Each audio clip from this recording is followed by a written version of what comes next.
Easy. I know before we headed into that break, I think you wanted to touch on a little bit of a draft preview and what you expect maybe the Lions to do moving forward. Yeah, the NFL Tankathon, if you go to the website right now, obviously you see our Detroit Lions #1, sadly and unfortunately. But if you move beyond that, you see the New York Giants, who are also in a little bit of a tiff. I think they're a lot closer, I guess, into a rebuilding step than we are. It depends on how you view Daniel Jones or how they view Daniel Jones. But they currently hold the 5th overall pick and the 8th overall pick. And I'm kind of just wondering, is Kayvon Thibodeau or the #1 overall pick, whoever goes there, is that worth that in trade value? Like, you see us pulling the trigger on that, and would you want to pull the trigger on that?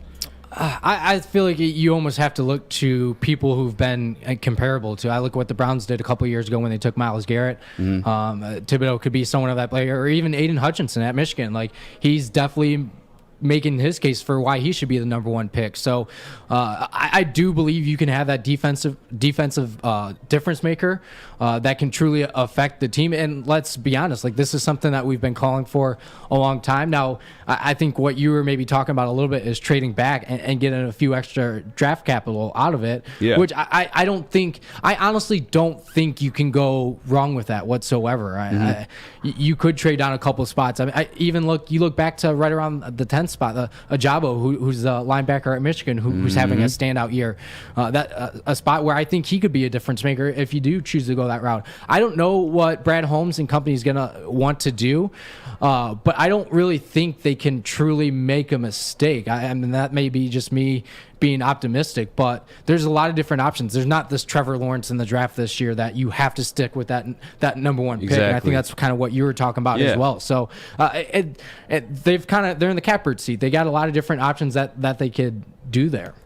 Yeah, the Kayvon Thibodeau, the thing for me too is, like, I see him, and I kind of wish I would have reached out to my man Morgan Cannon from One Pride, the Right for Lions Nation, or FSB, whatever it was.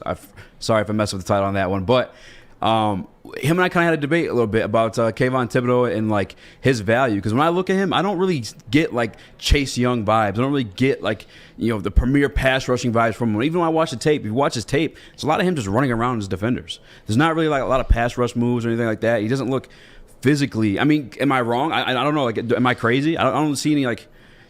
I've watched a couple of his games this year, and he has Like, physically dominating too, or just like running around the guys. He can do a little bit of both. He can come at you with power, and he can hit you on a quick inside move, like back to the inside, like step outside, go back inside, or just run around you on the outside. He does have all the talent. He's super, super athletic, which is what I like about him. He's not really, I mean, you look at the person who could go #2, and like I said, Aidan Hutchinson, he's going to come at you with physicality, right? Like, he's a guy that's just more skill there. Try to barrel through you. So, like I said, it's all about what you want. Either way, they're both very effective at what they do.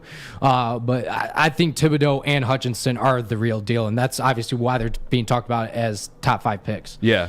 Do you put them the same, like, because I know you watch a lot more college football than myself. Like, do you put them the same category as Chase Young? Like, would Kayvon Thibodeau, like, can he be that for us?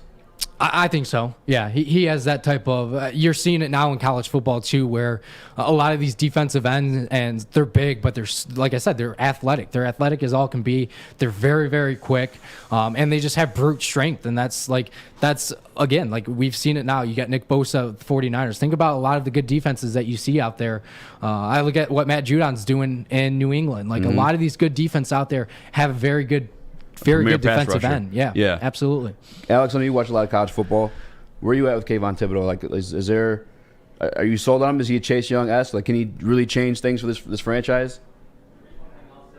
And the Lions missed out on Chase Young a couple years ago, and we had to sell for Okudah, and now we're seeing Amani Oruwariye, a 5th rounder, put up better numbers than Okudah is, and Okudah's not even on the field. Defensive end is one of the most important positions on the football field, obviously behind quarterback.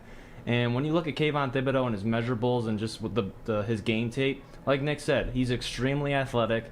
And what's one thing that the Lions are lacking right now? Pass rush. I mean, we had a couple sacks yesterday. Shout out Levi Onwuzurike. You guys' first sack of the year too.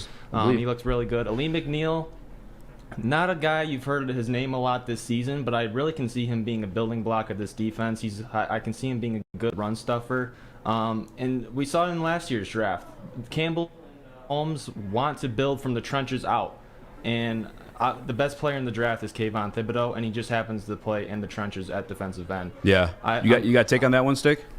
I was having this conversation yesterday at the Brass Rail where we do the post game, and I was talking to some of the bartenders, and really outside of offensive line, tight end, and running back, I don't care where they go because we need help everywhere. Yeah. So as long as we're getting somebody that can make an impact, and I don't mind the idea of also trading that number 1 pick and trading down and getting a couple more, and then maybe we have 3 first-round picks this year where we can plug some holes, but we need help everywhere. So nobody's off the list to me, unless it's a lineman, a running back, or a tight end. Those to me are the only 3 positions we don't need to draft. If we went out and spent it on a wide receiver, and it turns out being a great wide receiver, I'd be okay with it. I mean, I know we have PTSD from drafting wide receivers here in Detroit, so a lot of faith probably won't go into that. But as long as it's a game-changing guy and somebody that can come in and immediately impact the game, similar to Penei Sewell, like he's an immediate starter right out the gate. Is he great right out the gate? No, but he's an immediate starter. And with the draft that we had last year, I got a little faith in this management. I mean, look at, like I said, Sewell's starting. Derek Barnes needs to get on the field a little more, but Anzalone has been effort-based, so he's going to be out there right now. You like everybody pretty much that they've drafted this year has contributed. Have they been great? No, but they've contributed, and that's what you're looking forward out of those, late-round picks.